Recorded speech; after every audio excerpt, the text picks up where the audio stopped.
de la communauté éducative. Non, M. Blanquer, non, M. Dussopt, non, M. Macron, la fonction publique n'est pas un coup et non, une réforme ne doit pas se faire en marche forcée. C'est l'ambition politique de davantage de moyens d'une construction concertée dont notre système éducatif a besoin. Pour nos organisations, ces transformations, par leur contenu et la méthode, vont le plus souvent accroître les inégalités, dégrader les conditions de travail des personnels, sans répondre à la nécessité d'améliorer le service public d'éducation pour assurer la réussite de tous les élèves et l'élévation du niveau de qualification. Loi Blanquer, une réforme grave qui met à mal l'éducation nationale.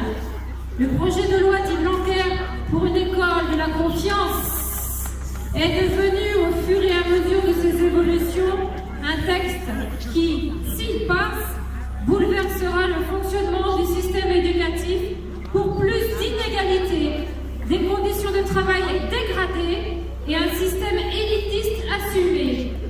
Nos organisations refusent la création des établissements publics des savoirs fondamentaux, car, tels que définis par la loi, ils supprimeront la fonction de directeur et directrice, ou en feront des cheffaillons à la botte de l'administration. Cette volonté autoritaire du ministre de pilotage des écoles par un chef bien lointain et au regroupement d'écoles mettra à mal le service public de proximité. Nos organisations refusent une reprise en main de la formation des enseignants basée sur une conception du métier réduite à des fonctions d'exécution. Nos organisations refusent la fin de l'évaluation indépendante des politiques éducatives en supprimant l'UNESCO. Nos organisations refusent les cadeaux financiers pour l'école privée par l'instruction obligatoire dès la maternelle qui obligera par conséquent les communes à financer des écoles maternelles privées. Nos organisations refusent les pressions sur les collègues qui osent contester la politique du ministre. Dans les lycées, dès la seconde, un élève sera obligé d'avoir une idée précise de son orientation afin de choisir les spécialités adéquates. Si c'est possible, ils seront souvent obligés de partager leur temps entre deux établissements pour pouvoir suivre toutes leurs spécialités. Le tout bien souvent à plus de 35 par classe. Du côté des enseignants, ce sont des suppressions de postes par centaines qui vont découler de cette réforme. Les lycées vont devoir fermer des options et se trouver fragilisés. Enfin, cette réforme renforce la perte du caractère national du diplôme baccalauréat, puisque davantage d'épreuves ne seront désormais plus anonymes, ponctuelles et nationales, mais se feront uniquement par le contrôle continu. Dans l'enseignement professionnel, la création de familles de métiers entraînera la réduction d'heures d'enseignement général. Les élèves venant des catégories socio-professionnelles les plus défavorisées ne disposeront plus d'enseignement général suffisant pour les aider à s'émanciper et à s'affirmer en tant que citoyens. La réduction des offres de formation entraînera la suppression de postes ou des reconversions proposées aux collègues.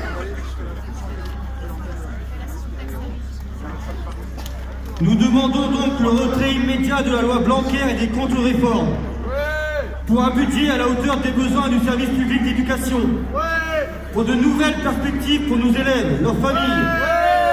Pour une véritable reconnaissance de nos métiers alors que nos salaires ne cessent de se dégrader. Pour que la démocratisation de la réussite scolaire s'appuie sur les professionnels que nous sommes et leurs représentants, et non sur l'autoritarisme d'un homme ou le plan de com' d'une équipe. Nos organisations appellent les partenaires à ne pas voter ni la loi pour l'école de la confiance, ni la prochaine réforme de la fonction publique. Appellent parents, enseignants, élèves à se réunir partout où cela est possible pour partager leurs informations et unir leurs forces dans la lutte contre ces projets rétrogrades.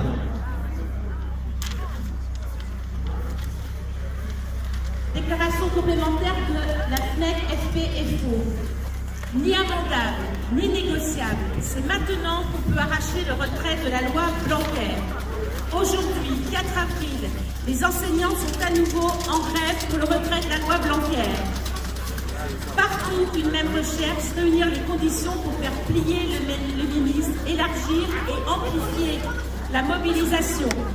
Le ministre n'a confiance de personne. C'est le moment Depuis le 19 mars, face à l'ampleur de la mobilisation des enseignants pour le retrait de la loi Blanquer, face à la détermination des grévistes qui, engagés, ont décidé la reconduction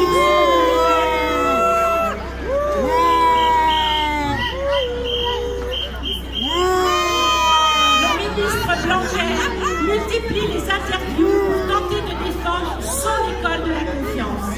Il accuse les enseignants de se baser sur des bobards. Selon le ministre, les maternelles seraient renforcées.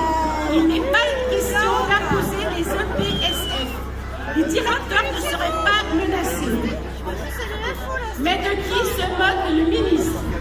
Le 30 mars, les manifestations étaient puissantes. 15 000 à Paris, 2500 à Nantes, 5 000 à Marseille, 2 000 à Toulouse, etc. 500 à Chalon. On est là. Même si Blanquer ne veut pas, nous, on est là pour sauver les maternelles. Ah, ça y est, sabotage.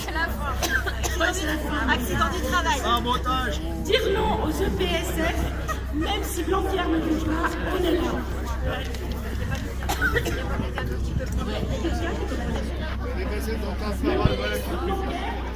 Sous la pression d'un pas de recul. Je suis prêt à monter notre projet de loi. Le projet de loi sur l'école. Aujourd'hui, 4 avril, ce ne sont pas des amendements que les personnels en grève viennent revendiquer, mais le retrait total de la loi Blanquer. Des milliers d'écoles sont en grève, souvent totalement fermées. La mobilisation s'étend au collège et au lycée.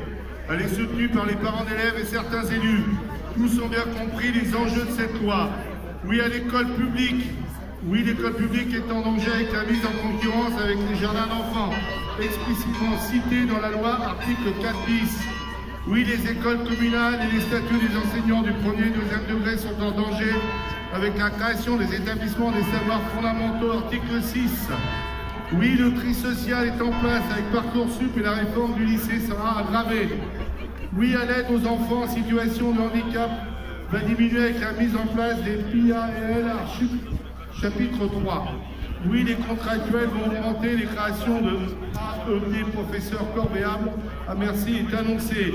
Oui, les directeurs sont sur la sellette avec la création d'un statut de directeur hiérarchique qui ne sera pas forcément professeur des écoles.